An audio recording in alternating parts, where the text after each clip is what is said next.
नमस्कार, सत श्री अकाल, आदाब, गुड इवनिंग। मैं इंद्रनील चौधरी एक बार फिर से सर्वकाल लाइव टीवी की तरफ से आप सबको स्वागत करता हूं। आज हम पेश करने जा रहे हैं एक और महान हस्ती ही कहेंगे, क्योंकि इनका जो कंट्रीब्यूशन रहा है क्लासिकल म्यूज़िक की तरह वो अपार है। इस पर्सनैलिटी से आपको मिलाएंगे और बहुत ही आराम से हम लोग गुफ्तगू करेंगे। आपका कोई सवाल होगा तो ज़रूर हमें भेजिएगा। तो आज हम बातचीत करने जा रहे हैं एक एडमिनिस्ट्रेटर, एक लीडर, एक visionary of Indian classical music का क्या रोल हो सकता है towards promotion of this. People say it's extinct art. I do not believe. We will ask our host today, a guest today, and the contributions. It is absolutely essential to have a support system in place for the artist to survive. So, let me welcome, on behalf of Sarbakal Live TV, Miss Payal Patel. Namaste, Indranil ji. Thank you for such a great welcome. Sarbkal music society की तरफ से आप सबका इस programme में स्वागत है और यहाँ मुझे बुलाने के लिए बहुत बहुत शुक्रिया। आपका भी शुक्रिया। आप इतने बिजी वक्त में से आपने वक्त निकाला टाइम में से, और उसके बाद आप यहाँ पे आए हैं, स्ट्रेट काम से आए हैं। शायद चेंज करने का मौका मिलेगा, उससे ज़्यादा नहीं, क्योंकि मुझे मालूम है आपकी स्केड्यूल भी बहुत टाइट है। सो पायल जी, आज हम इस बारे में बात करेंगे कि इंडियन क्लासिकल म्यूजिक, और for that matter any kind of performing arts, any art form that needs a support system to survive. और ख़ासकर जो इंडियन क्लासिकल म्यूज़िक है, हम इस पर बाद में ज़्यादा चर्चा करेंगे। There are people who think that it could be an extinct, like India में बाघ ख़त्म हो रहे हैं।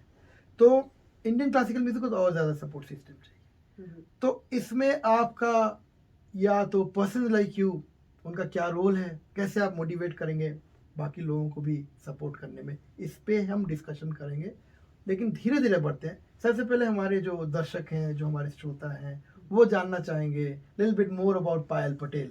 So you, a very short history about your journey in the life, and also your love for classical music, your passion for classical music, and your other interests and passions in life and your family. बिल्कुल इंद्रनील जी, मैं Canada में 1995 में आई। So when I came here, this is about 27 years ago, it was a big change for me coming from India to Canada, and big culture change, कि यहाँ जो मैं जैसे पली बढ़ी इंडिया में, वो चीज़ यहाँ एकदम से ना मिलना was a big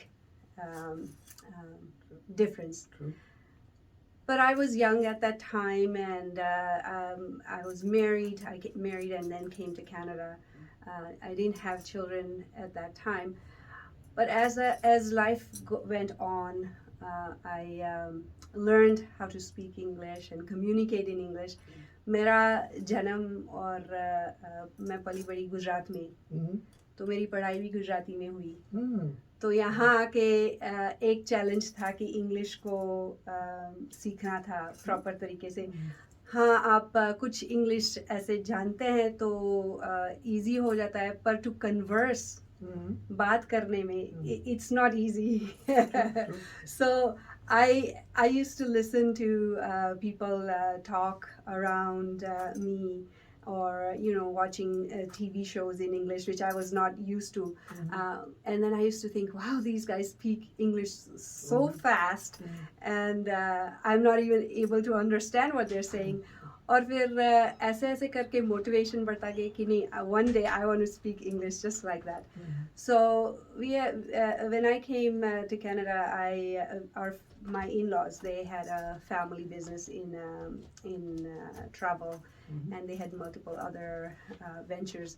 So I kind of went into that role of learning travel industry, and pretty much thrown into dealing with clients or talking to people as simple as pick up the phone and just say hello, thank you for calling.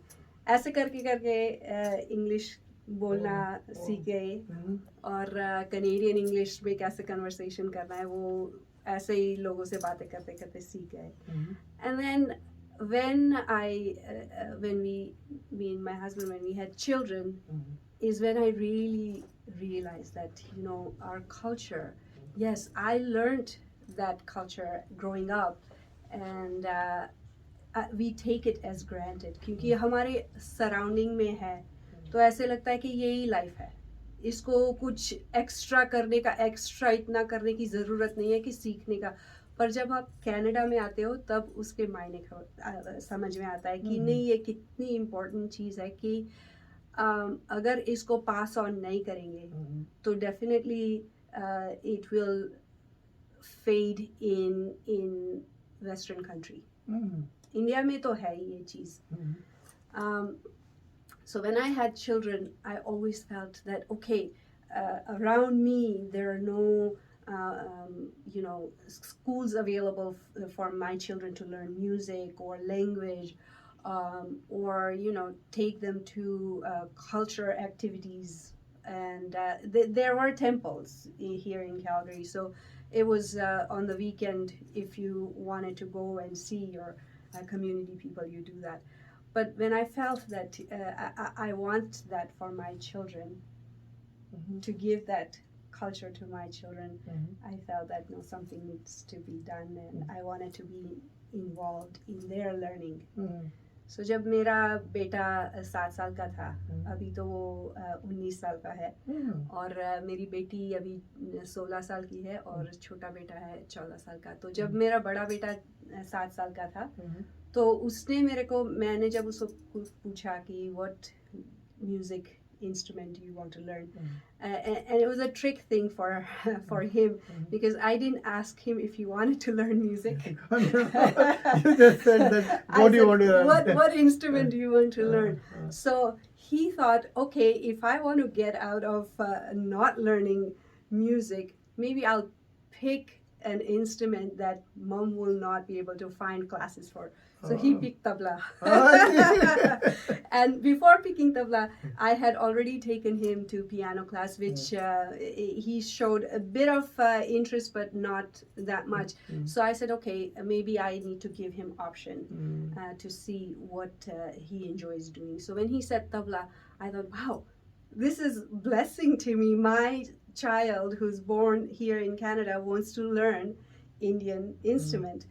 So then I searched for classes or teacher, and I came across a South Indian language and performing arts school, also known as SILPA. And so I enrolled him in there. And every Sunday I used to take him to learn tabla.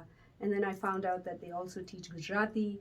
So it was a good combination. I put my children in learning Gujarati, and my son was learning tabla, and I would go and sit in the class and just watch how he was learning, how he was grasping, because for him, he was never exposed to Hindi language. Gujarati he could pick up because we spoke and converse at home, but Hindi he couldn't pick up. And when you're learning tabla,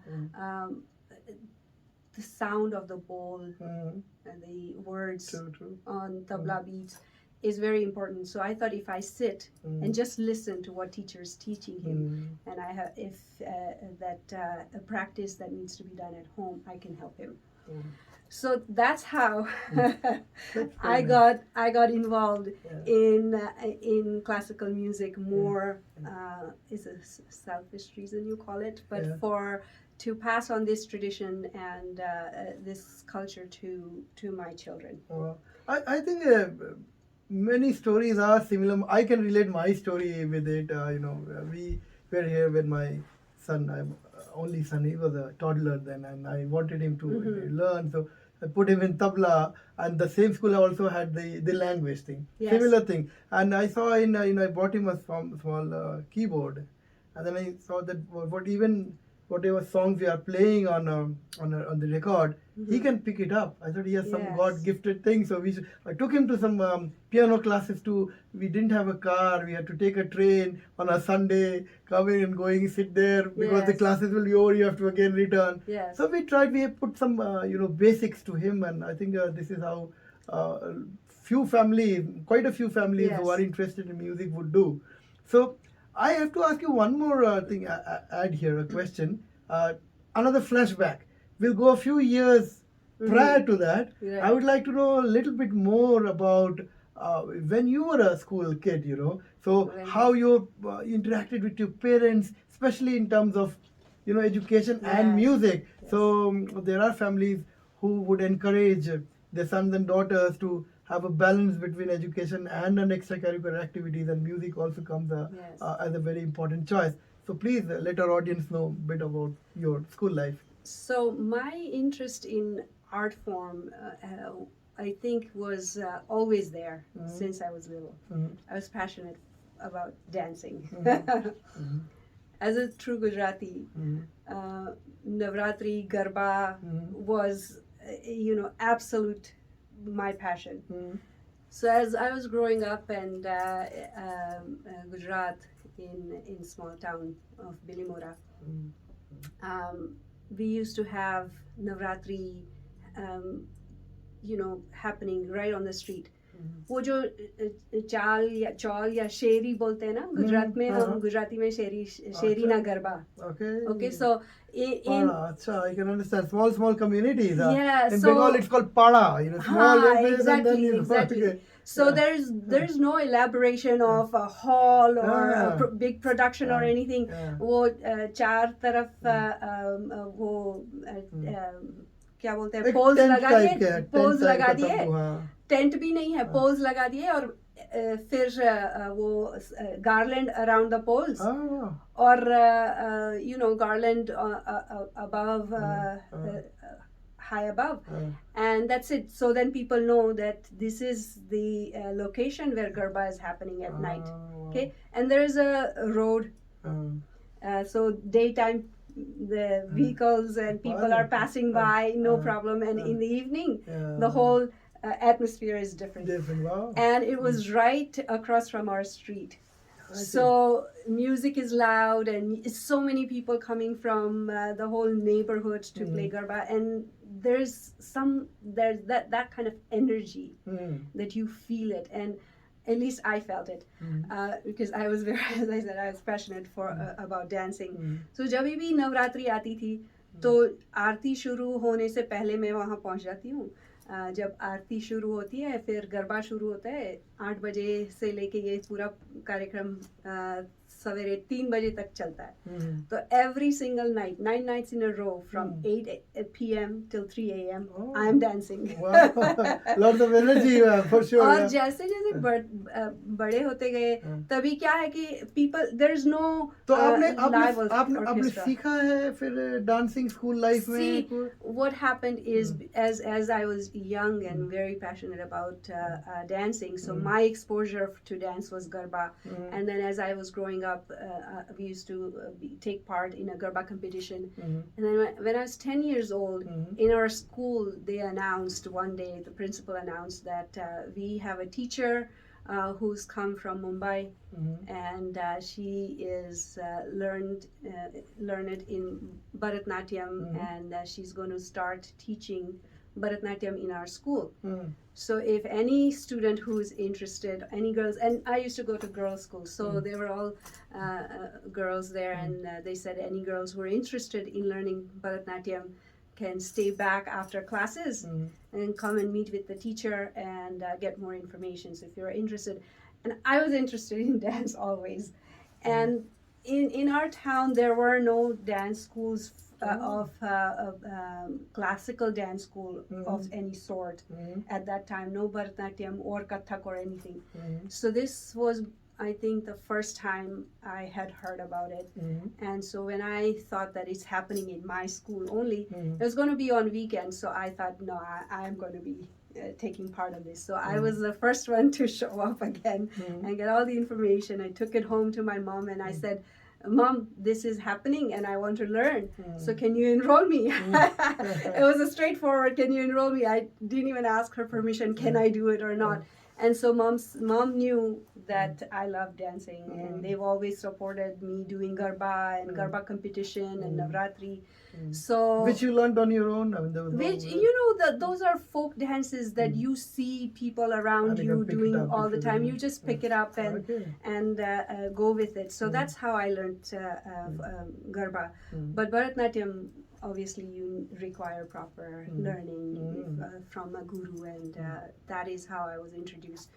And then that was that. So every Saturday I would go and attend my classes, and I didn't have to be convinced to learn. And you Didn't matter. enjoyed learning. And I enjoyed. Excellent. So that is how my introduction to classical music and classical dance form started. Excellent. And then you suddenly had to leave everything and come to Canada Yes. and start a Right. life afresh without knowing how and when, if at all, you will connect with classical music, right? That's right. Yeah. So in the beginning, I used to give dance performances in Bharatnatyam during Diwali presentation. So you are a performing artist too? Okay. Very Well, good to know. I haven't carried on because of some personal, obstacles. But in the beginning, before children, I used to perform just during Gujarati Diwali functions and some presentations that are happening.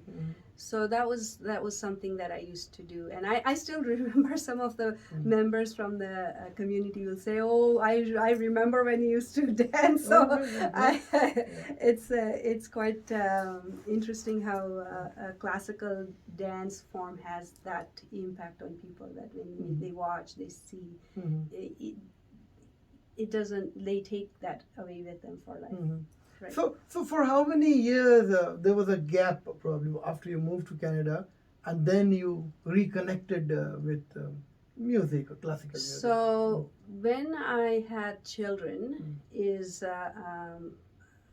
when I stopped performing, because I was more focused with family life and being a mother for first time and being in Canada, not having all that support system that we have in India. True. So it's not anything new to me compared to what most of all the mothers go through.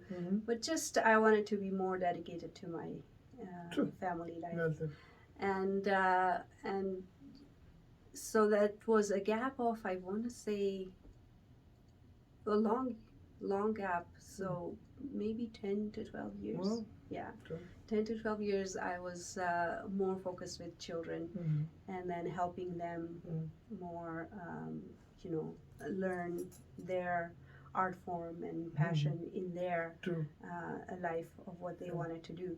So that was more of a dedication, and I think the reconnect happened when you took your child to the yes, tabla class. Yeah? Exactly. Yeah. And so for me, I thought that that Indian classical music was coming back in my life as I saw my children learning. And again, as a parent, as a mother, I wanted to make sure that I was there for their running around or learning and helping them adapt to a music that they're not exposed to here. So what I found that when I was taking them to classes, and they would take one or 2, 3 classes one after the other, I used to be spending time there for 2-3 hours. So I said, if I'm going to spend this time every weekend, why not help to the organization or, volunteer my time where it's needed.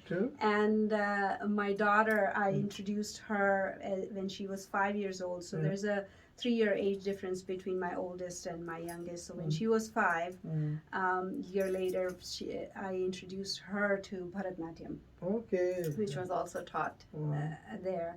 And so I thought, what I couldn't carry, maybe she will carry forward. And,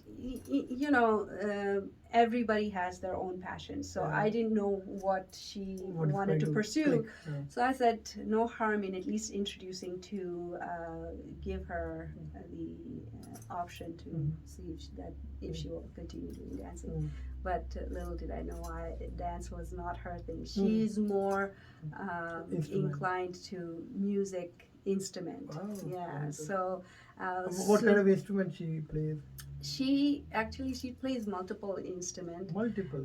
She started with tabla, actually, when she Tabla. was learning tabla. Okay. And so there was a move from one school to the other school, because when he learned tabla for 3-4 years, there was no chance of him advancing. Mhm. So then I was looking for a teacher who could teach him further, and that's how I met her Didi.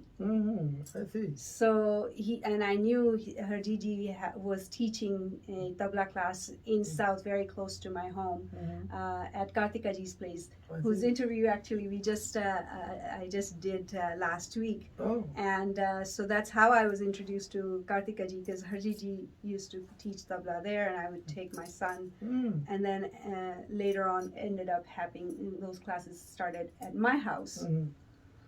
So then my daughter started learning tabla Wow.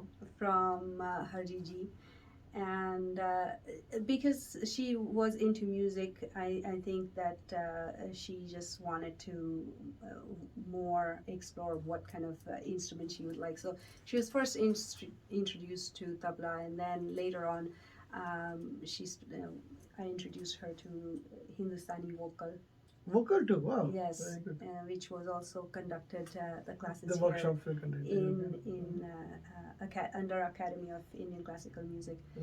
And from there she found that singing also is not. She wanted to continue playing, and then I introduced her to bansuri, because that was the instrument in Indian classical music, which is very close to vocal very close chords. to, yeah, of course, Right? yeah, next to vocal, yeah, exactly. True. So when she started flute, I think she had a lot of difficulty playing, because flute's not an easy instrument to play.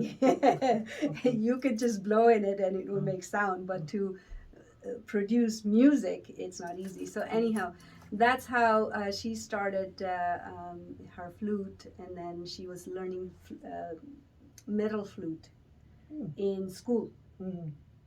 So bansuri helped her play flute in school, and she realized that playing flute with her fingers, that she's controlling the sound or the beat or the raga, is not the same when she plays the metal flute, because it has keys that she has to press down, and it produces the sound that you want. So she had to learn the fingering and all that. So adapt to each. Adapt to each, and that's Western. This is Indian. True. So she really got the ear for music. Wow. So she listens to it and then she plays. So then she learned flute at school, and then she later got introduced to piano. Wow. So then piano was a short learning, and then she self-taught piano at home, because she just loved Self-taught? music. So some portion of it.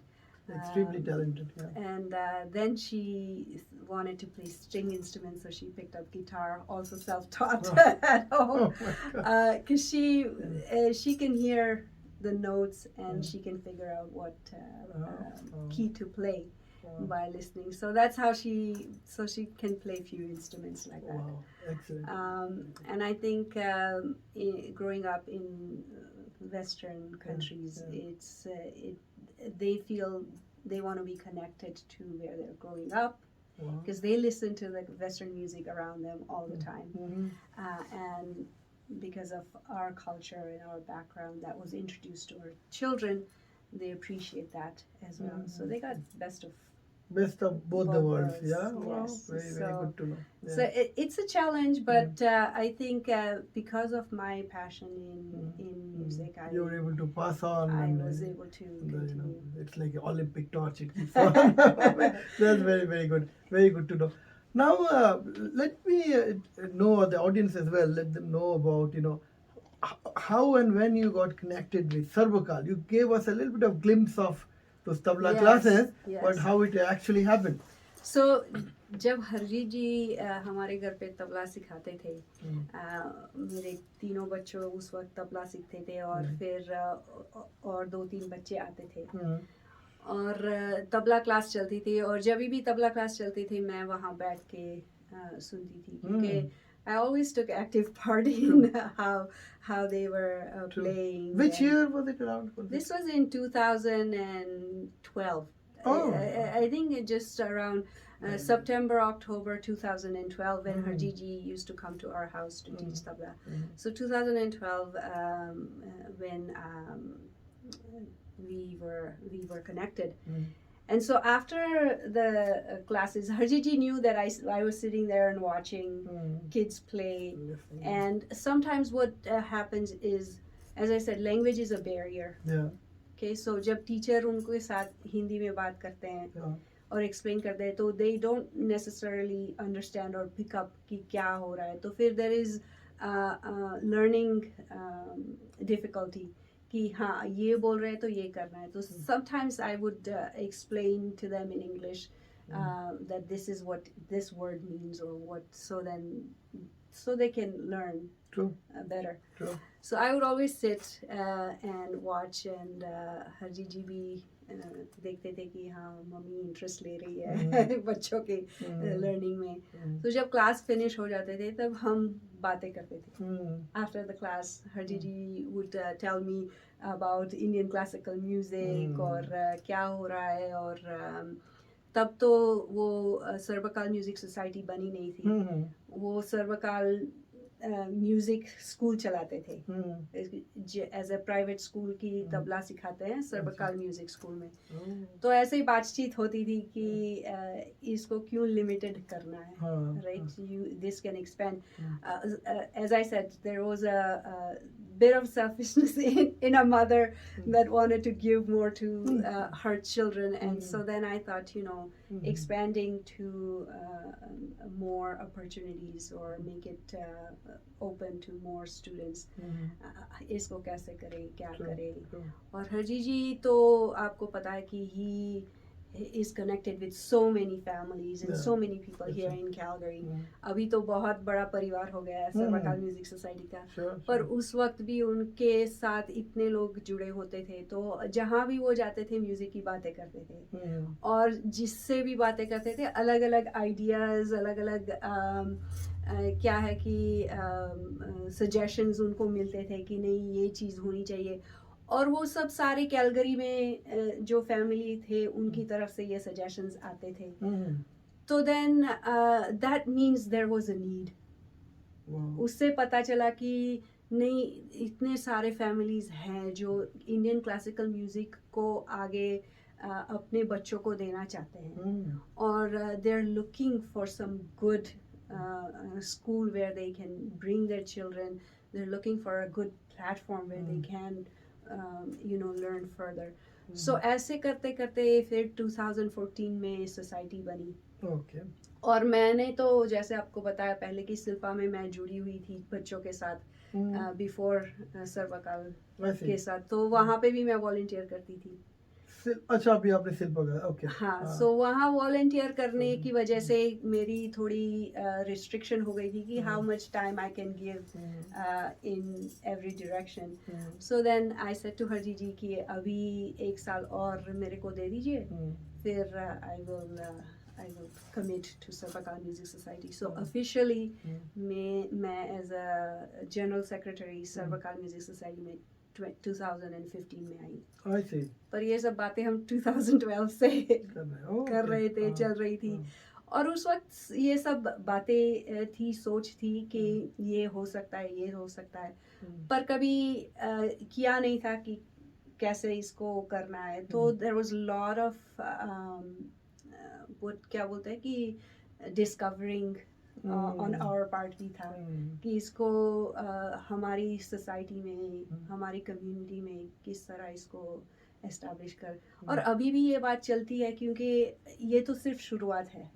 2014 में society बनी, फिर 2018 में हमने society को non profit organisation से charity status 2018 में आई सी। हाँ 2018 में इसको चैरिटी स्टेटस बनाया। आई थिंक 4 साल लगते हैं, हाँ? ऐसे तो ज़रूरी नहीं है कि कितने साल होने चाहिए, पर I think you need at least 2 years for your financial reports to be produced, और यू नो फाइलिंग करने में अगर नई सोसाइटी है तो 1 साल तो आपको पूरा होने के बाद ही आप उसको फाइनेंशियल रिपोर्ट्स तैयार करेंगे। तो एक पहले साल में तो इतना कुछ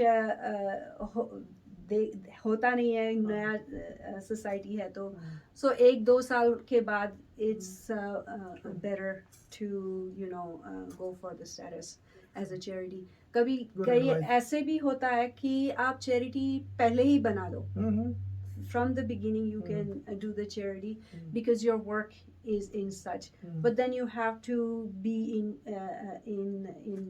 workforce to आप क्या कर रहे हैं, community में कितना involve है, community में कितनी activities हो रही है, उसके हिसाब से ये सब होता है। तो so you know हमें कुछ पता नहीं था और सब you know ऐसे ही इन्वेस्टिगेशन कर करके सेल्फ लर्निंग जब कुछ पैशन होता है तो सब आंसर्स होते नहीं है, फिर भी आ जाते हैं।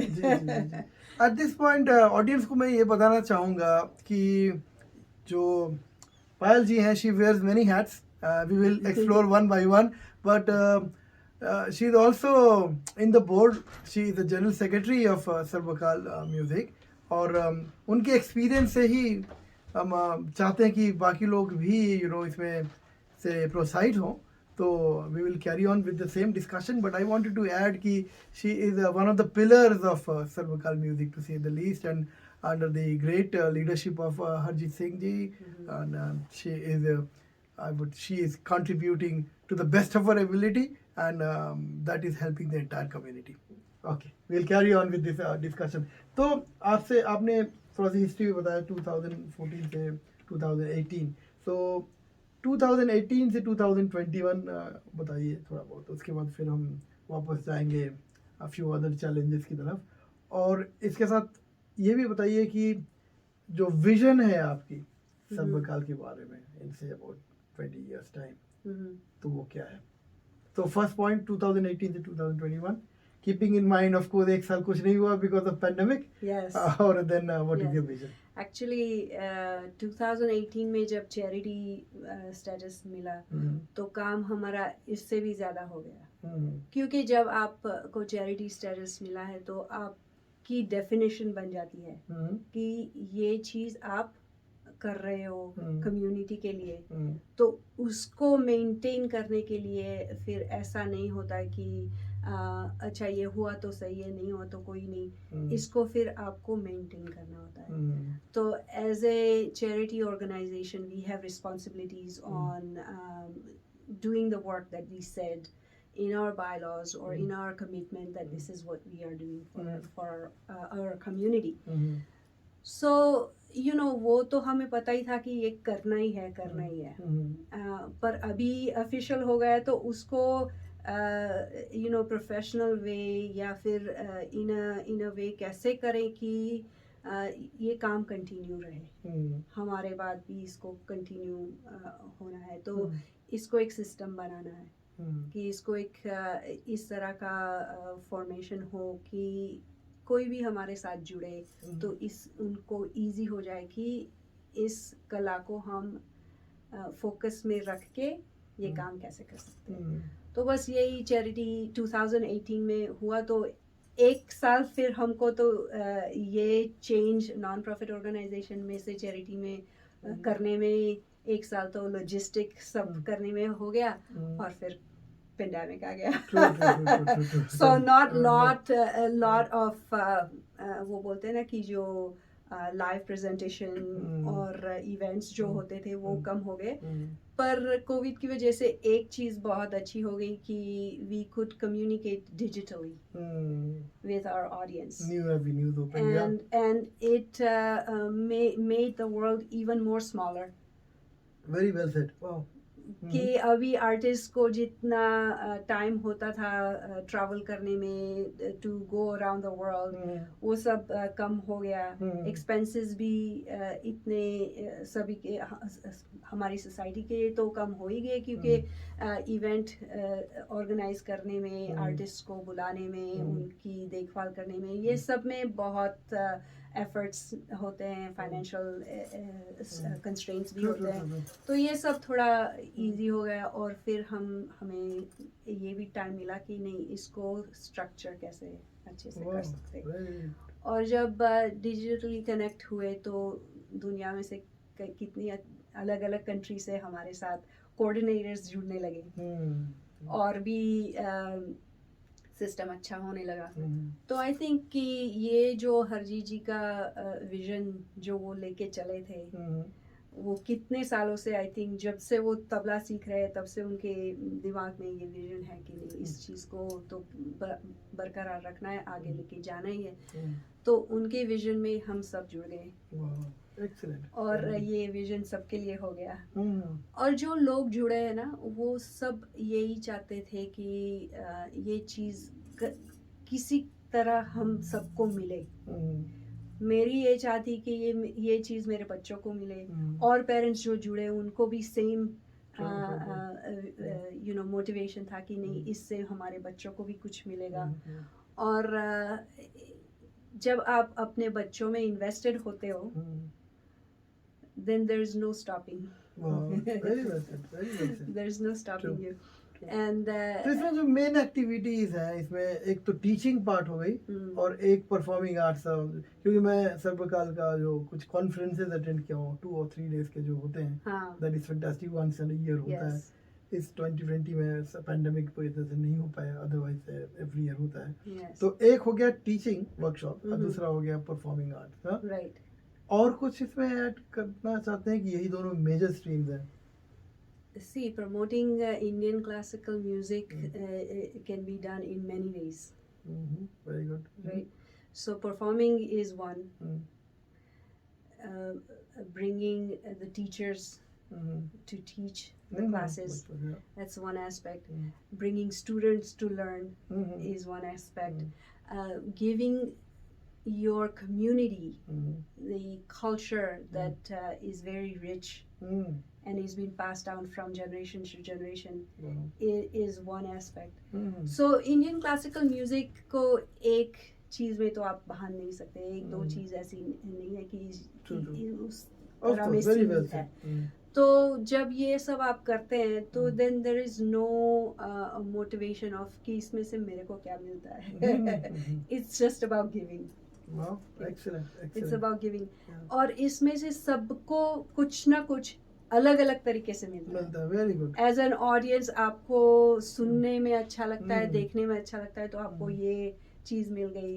As a parents आपके बच्चों को इसमें से कुछ सीखने को मिलता है, तो ये चीज मिल गई। As a community आपको जो कल्चर आप आगे बढ़ाना चाहते हैं और या रखना चाहते हैं, और आप या फिर उस कल्चर के साथ जुड़े रहना चाहते हैं, तो आपको ये चीज मिल गई। सो सभी लोग अलग अलग तरीके से उसका रस लेते हैं, चीज एक ही है, पर उसके कलर और रस अलग है। क्या बात है, क्या बात का। और आपको सुन के खुशी होगी, अभी 3 हफ्ते पहले तक एक हम प्रोग्राम कर रहे थे, उसमें एक बहुत ही विख्यात आर्टिस्ट आपके पास आके वो काफ़ी बार परफॉर्म किए हैं। इनफैक्ट वो ही इज़ वेरी इनकरेज करते हैं आपके ग्रुप को। समर शाह जी हैं, पंडित समर शाह, उन्होंने कहा है कि अभी सर्वकाल का एक इस तरह का एक रेपुटेशन हो गया है, जो बडिंग आर्टिस्ट हैं वो सोचते कम से कम एक बार हम सर्वकाल में परफॉर्म करके आए। तो सुन के बहुत ही अच्छा लगा। हाँ, और हाँ, समर शाह जी की आपने बात की तो वो तो गुरु जी हाँ, है बिल्कुल, सर्वकाल म्यूजिक जी, सोसाइटी जी, के जी, लिए, जी, जी। क्योंकि उन्हीं से तो इनॉग्रेशन सर्वकाल वाह, म्यूजिक सोसाइटी का हुआ है। वेरी गुड, तो वो हमारे लिए बहुत स्पेशल जगह रखते हैं। एक्सीलेंट। वैसे तो सभी आर्टिस्ट के लिए स्पेशल जगह है, क्योंकि वो सब लोग इंडियन क्लासिकल म्यूजिक से जुड़े हैं, जी, जी। और वो हम इस करके वो सब हम सर्वकाल म्यूजिक सोसाइटी से जुड़े हुए वाह, एक्सीलेंट, हैं। सो एक्सीलेंट। क्या है ना इंद्रनील कि जब ये प्लेटफॉर्म जब बनता है फॉर आर्टिस्ट, आर्टिस्ट को आर्टिस्ट तब कहते हैं जब उनको देखने वाले ऑडियंस, वाह, सुनने वाले वेरी गुड। मैं भी यही मानता हूँ, audience बिल्कुल। कदरदान होनी चाहिए सामने। कदरदान होनी चाहिए।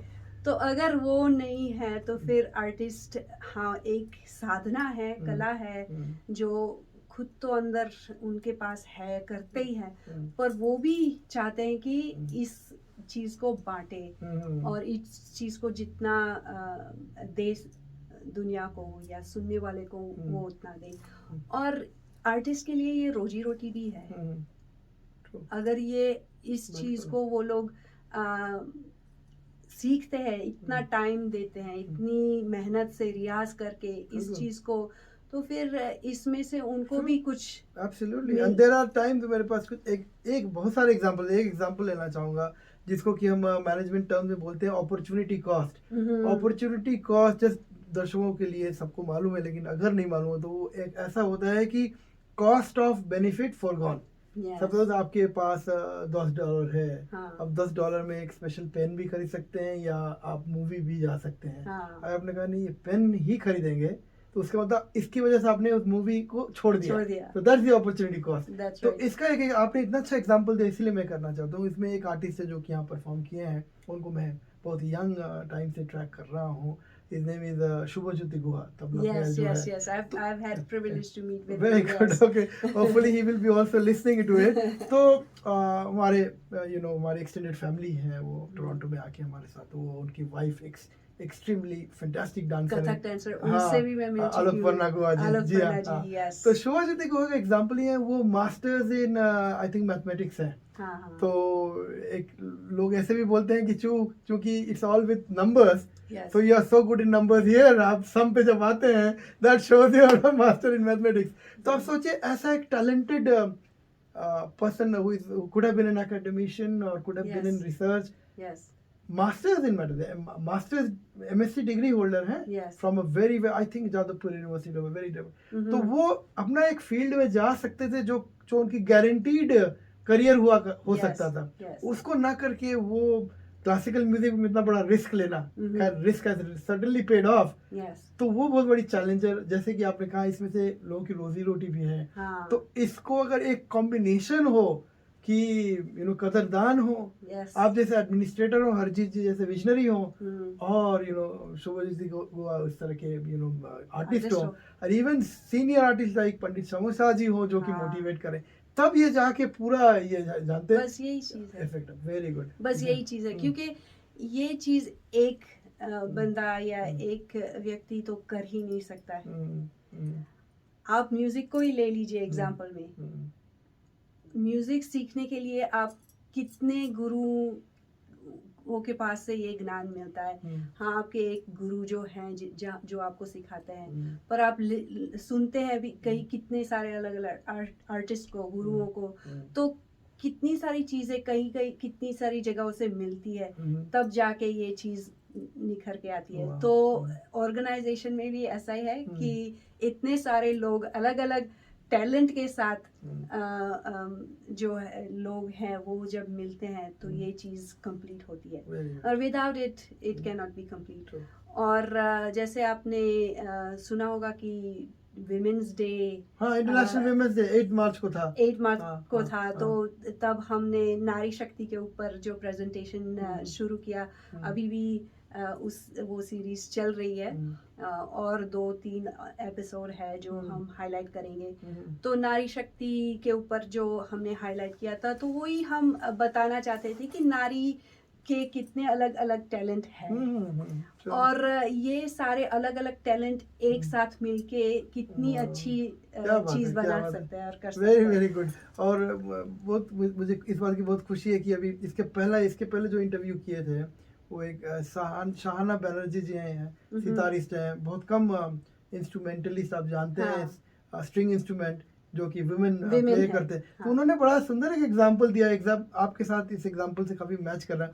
बोलते हैं कि आप जब माँ दुर्गा की रूप देखती हैं 10 हाथों वाली, तो वो और कुछ नहीं बल्कि वो एक मल्टीटास्किंग एबिलिटी ही है वुमेन की, that they are able to perform. Excellent.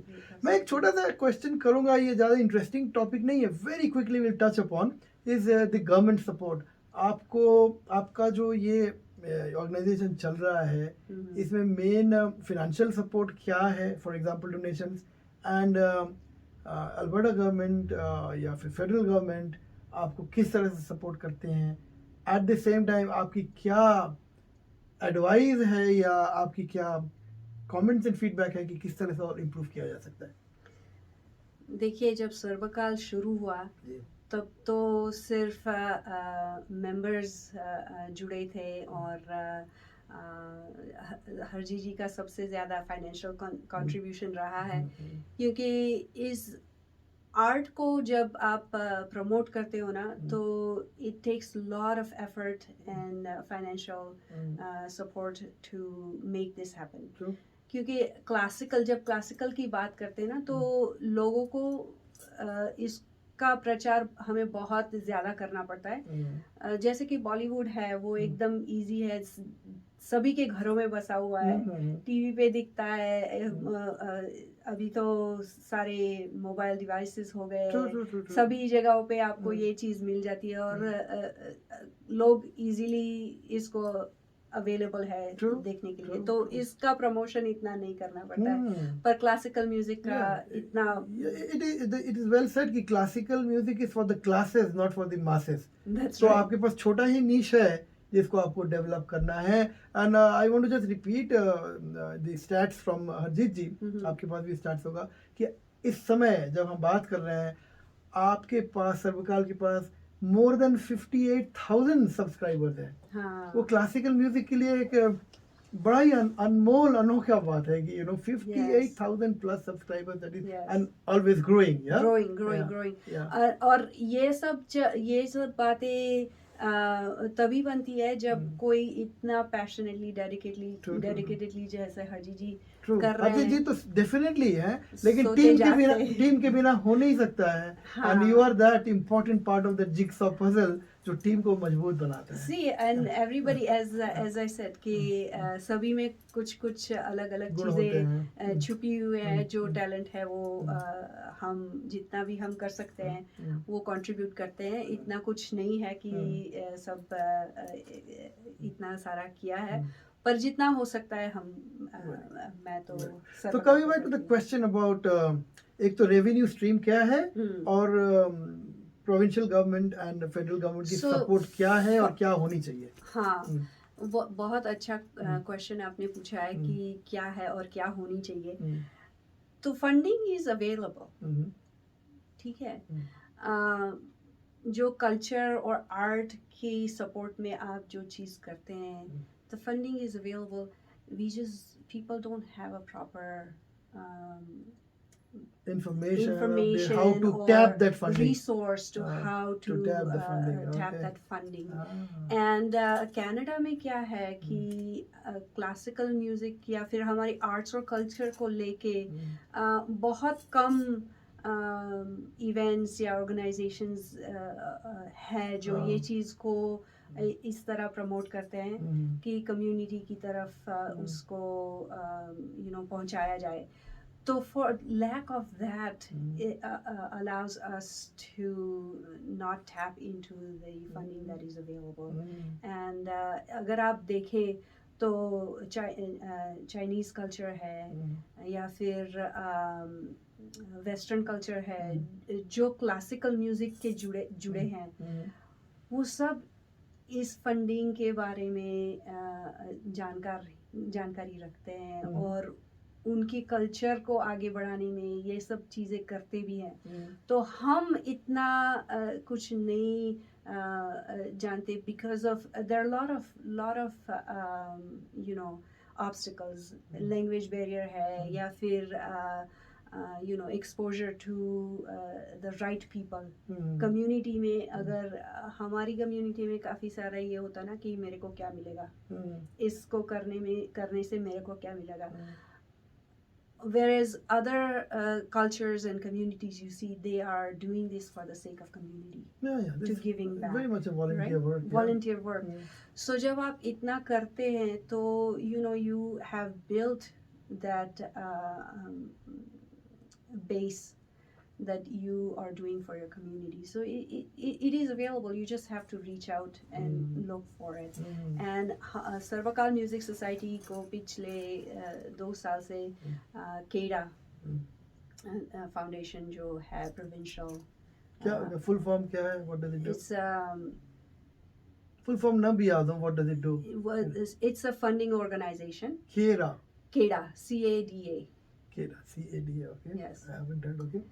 Canadian Arts oh yeah, organisation है जो यू नो कम्युनिटीज़ को इस तरह का फंडिंग सपोर्ट में हेल्प करती हैं. So they also have a lot of project grants and you know grants available for operation grants and stuff like that. So you just have to watch out for the information, और उनकी website पे ये सब information उन्होंने की. तो आपको लगता है गवर्नमेंट को और थोड़ा प्रमोट करना चाहिए कि there are certain resources available, but somehow there is a bit of a gap. There is a big gap. Big gap, as you said. Oh, okay. There's a big gap.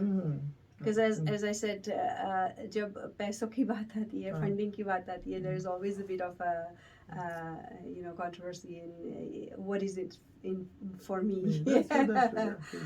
So government को भी फिर ऐसे लगता है कि अच्छा जहाँ हम इन्वेस्ट कर रहे हैं वहाँ ये लोग ये पैसे properly utilize करते हैं कि नहीं, right? So and not necessarily always the case, but you know some bad fruits spoil the rest, right?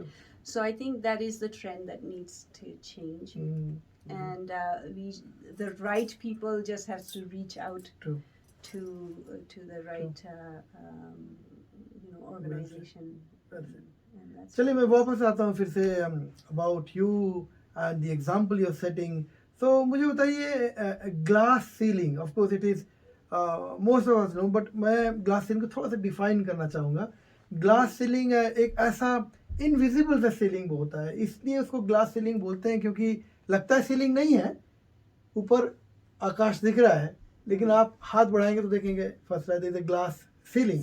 तो ग्लास सीलिंग खास कर से होता है, यू कैन से हर्डल और an obstacle, you can also say it's a challenge to break the glass ceiling. खासकर होते हैं इमिग्रेंट पॉपुलेशन के लिए और खासकर से वुमेन के लिए. तो आपके जो सिनेरियो है उसमें you know the glass ceiling क्या है, उससे कैसे आगे बढ़ा जा सकता है, और how you are able to balance your time.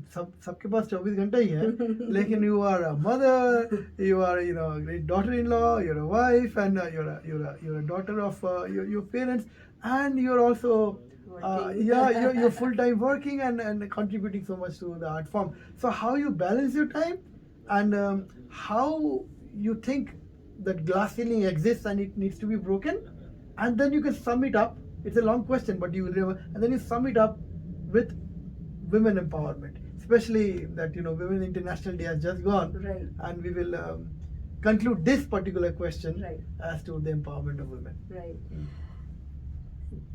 आपने अभी मेरे को डेफिनेशन बताई ग्लास सीलिंग की कि it's there but it's not there, and that's exactly what it is. Is how I see it. It's there but it's not there. Okay.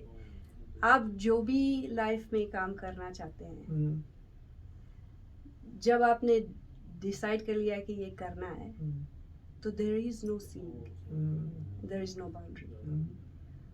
पर जो चीज़ आपको लगता है कि नहीं ये हो सकती है, नहीं हो सकती है, ये होगा वो होगा, तो there is always a ceiling. Okay ठीक है। I was as I was growing up as a little girl, um, in my household, I'm the oldest sibling. I have a brother younger than me and a youngest sister. So there are three of us, and I was the oldest sister.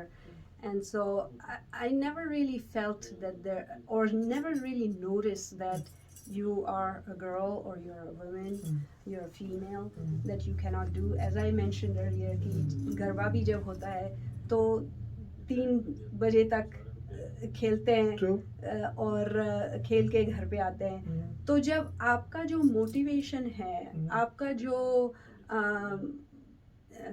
क्या बोलते हैं कि काम करने का जो point of view है कि क्या करना है, आपने जब डिसाइड कर लिया है तो और चीज़ कुछ मायने नहीं रखती। Okay, so it is all inside a person's mind. If you see it as an obstacle, it will be there. अगर आप देखेंगे कि ये ब्लॉक है तो वो ब्लॉक है, पर आप इसको देखेंगे कि नहीं इसको कैसे दूर करके आगे जाए तो रास्ता भी है। Fantastic, very well said. Okay, so for me, when we talk about women empowerment, it's just empowerment is what we need. I don't see it as a gender कि women है तो ये इतने obstacles है, ये कर सकते हैं। See, men and women are made has a certain mechanism in how they're made. We can see multiple. I think so. It's not really obstacle के साथ साथ I think it's also खूबी बोल सकता हूँ. It's a kind of a skill inbuilt है. As I said, माँ दुर्गा की दशा. Because I think women are geared up, wired up to multitask and balance the life and still move ahead. That was the purpose of the doing things for female कि बच्चों को भी रखा, घर को भी संभालना ये सब. और जैसे जैसे ज़माना चेंज होता गया और women were more given opportunities to showcase their talent or their hidden talent or their power within them. World started realizing that world can be a beautiful place if we all worked together. In harmony, yeah, true. In happening. So there is no such thing as आप women है तो ये कर सकते नहीं कर सकते. That is people's thinking. What is the individual thinking is what matters. Wow. Okay. So as an individual, अगर आप सोचते हैं कि आपको ये चीज़ करनी है तो ये चीज़ करने के लिए ये क्या चीज़ आपको सीखनी होगी या क्या करना है. अगर आपका फोकस यहाँ पे है तो और लोग क्या सोच रहे हैं उसमें टाइम ही नहीं मिलेगा आपको. So for me, that is why the glass ceiling doesn't exist. Wow, very very good. You've already broken past that glass ceiling. Very good. It never existed. It never existed. Okay. Because if you want to do it, you just go and do it. तो उसको invisible है तो invisible ही रखना है. Invisible ही रखना है क्योंकि आपकी जो मोटिवेशंस, आपकी जो पैशन, जो अंदर जो भी आप करना चाहते हो वो प्योर है और आप कर रहे हो कम्युनिटी के लिए, अपने बच्चों के लिए. The mother has that giving trait in her automatically. Absolutely. ये देना है, ये करना है. तो वो चीज़ अगर आप में है तो फिर ऑब्स्टिकल नहीं है. Very good. क्योंकि अगर आपको है कि नहीं मुझे चाहिए और मेरे लिए करना है तो फिर आप आप सोचोगे कि लोग क्या सोचेंगे कि वो ये सब दिमागी बात है. It exists if you think about it. It doesn't exist if you don't think about it. और मदर इज ऑल गिविंग, इसमें एक छोटा सा वाक्य मुझे याद आ गया और मैं कोशिश करूंगा कि जब ये इंटरव्यू चलेगा तो मैं छोटा सा एक पिक्चर दिखाऊंगा. You have triggered that thought. So बचपन की बात है, हम लोग बनारस में पले बड़े हैं तो हम लोग नाव से जा रहे थे गंगा जी पे और उसमें दशाश्वमेध घाट के नज़दीक ही है तो एक छोटा सा मंदिर है, बड़ा सुंदर सा मंदिर है. वो इस तरह तिरछा है, आधा पानी में डूबा हुआ है और आधा उठा हुआ है. तो मुझे बड़ा बड़ी अजीब है। तो मेरी my mom new the story behind it. तो उन्होंने क्विकली स्टोरी को बताया कि एक बहुत ही सक्सेसफुल पर्सन थे और दुनिया में उन्होंने बहुत नाम किया, बहुत पैसा किया, इज्जत किया, लोगों के लिए भी किया। तो उन्होंने कहा कि चलो माँ के लिए कुछ करते हैं और मैं माँ की जो ऋण है उसको उतार देते हैं। अच्छा, तो उन्होंने ये मंदिर बनाया, मंदिर बना के प्रणाम किया गंगा जी के ऊपर, एकदम एकदम फैंटास्टिक साइट पे, हाँ एकदम घाट पे, वेरी एक्सपेंसिव लैंड पे। तो उन्होंने प्रणाम करके कहा कि माँ आज मैं आपकी ऋण उतार दिया हूँ। जैसे ही उन्होंने कहा मंदिर आधा धस गया। हाँ, कि माँ की जो ऋण है वो बच्चे कभी नहीं उतार सकते। It's absolutely true. और जो भी मेरे में मैं तो यही समझती हूँ कि मेरे माँ बाप ने जो ये सब कुछ मुझे दिया है, जो मैं आज कर रही हूँ वो उनकी बदौलत है। ठीक है। और मैं ऐसा नहीं बोलती कि ऑब्स्टिकल्स नहीं आते या लोग एग्जिस्ट नहीं करते कि विमेन को कुछ बोले या कहे कि ये आपकी जगह नहीं है, कोई आप नहीं कर सकते हैं। पर अगर आप उसको मन पे ले लेंगे ना तो फिर काम नहीं होता है। ऐसे कई लोग हैं जो ये चीज बोलते हैं, ऐसे इतने सारे लोग हैं जो इस चीज को नहीं बोलते हैं। ठीक है। तो आपको जस्ट फोकस करना है the positives with the glass is half full or half empty. Exactly. So I think जब का पाथ आपको पता है कि इस पाथ पे जाना है, तो फिर उस पे चलने के लिए शक्ति तो ऊपर वाला ही देता है और ऑब्स्टिकल भी ऊपर वाले ही निकालते हैं। Many a cases ऑब्स्टिकल जो चैलेंज बन जाता है, चैलेंज से ही सीखने को मिलता है, वही हमें और स्ट्रांग बनाता है। आपने बहुत सही कहा, क्योंकि हरजी जी हमेशा बोलते हैं हम जब मिलके काम करते हैं गलतियां होती है सभी चीजों में, और फिर हम बैठ के ये कैसे गलत हो गया, ये क्यों हुआ, कैसे हुआ। तो हरजी जी बोलते हैं देखो पायल जी, एक बात ध्यान में रखते हैं, अगर काम करेंगे तो गलतियां होंगी, अगर गलती नहीं करनी है तो फिर काम ही नहीं करना है। तो वो बोलता है कि ये चीज दिमाग से निकाल देनी है कि गलतियां हुई है, इसको नहीं सोचना है, क्योंकि हमें काम करने पे फोकस करना है। तो he is such a great inspiration to all of us, and I have learned a lot from Harji ji, कि उनके पास से भी इतना कुछ सीखने को मेरे को मिला है सोसाइटी के साथ जुड़ के काम करके, कि जब आपके पास विजन है और जब आपके पास फोकस है तो बस आप सीधे देख के उसको फोकस रहिए। Very very good. तो पायल जी, हम लोग आते हैं टुवर्ड्स द कंक्लूडिंग पार्ट। इसमें मैं एक क्वेश्चन पहले भी किया हूँ तो उसको मैं रीसर्कल करता हूँ कि पोस्ट पेंडेमिक विजन क्या है सर्वकाल की आपके नज़रियों से, और खासकर अभी 2021 में वो फिर कॉन्सर्ट होगा कि नहीं, और आज से लेके 20 साल का जो विजन है इन अ नटशेल क्या आपको लगता है क्या होगा? देखिए, पेंडेमिक की वजह से भले ही कि लाइव प्रेजेंटेशन नहीं हो सका, पर हमारा इंडियन क्लासिकल म्यूजिक फेस्टिवल जो 3 दिन का था उसको बढ़ा के हमने 1 वीक का कर दिया लास्ट ईयर। और अभी तो हरजी जी बात कर रहे हैं कि नहीं हम पूरे 1 महीने का करेंगे, क्योंकि now you have even more possibility to bring the artist live through digital media, and not necessarily live performance. So we don't know what the future brings because of COVID, कि live performances हमें करने को मिलेंगे कि नहीं, event का organization कैसे होगा, that all depends on how this pandemic pan out. So near future का तो पता नहीं है, पर 20 year का बोले तो that's such a small time period. Very very good. Indian classical music हजारों साल पुराना है और अभी भी चला आ रहा है, तो बस ये चीज ऐसे ही चलेगी आगे। ऐसे ही चलेगी और स्ट्रांग बनती रहेगी। हाँ, That's it. एक्सीलेंट। आज हम है कि नहीं, आज हम है कल कोई और होगा, हाँ, पर इस चीज को तो चलना ही है। Excellent. So we are just the mere puppets who come in कहानी, and we do our your own part. role, and then we move go on. Yeah, and the the next show goes generation on. and the next generation Yeah. goes on. So we're just working towards that goal, helping our next generation to carry on. Excellent. And that's the आपका message for the young generation, keeping in mind the art form of Indian classical music, क्या है? मैं यही बोलूँगी कि music के चाहने वालों को, जो स्टूडेंट्स, डजेंट मैटर कि आप वेस्टर्न म्यूज़िक लर्न कर रहे हो, क्या इंडियन क्लासिकल म्यूज़िक लर्न कर रहे हो, या कोई भी आर्ट फॉर्म है, keep up your passion, be persistent, रियाज करें, and keep on going. Your dreams, your passion will come true if you keep at it. Thank you very much.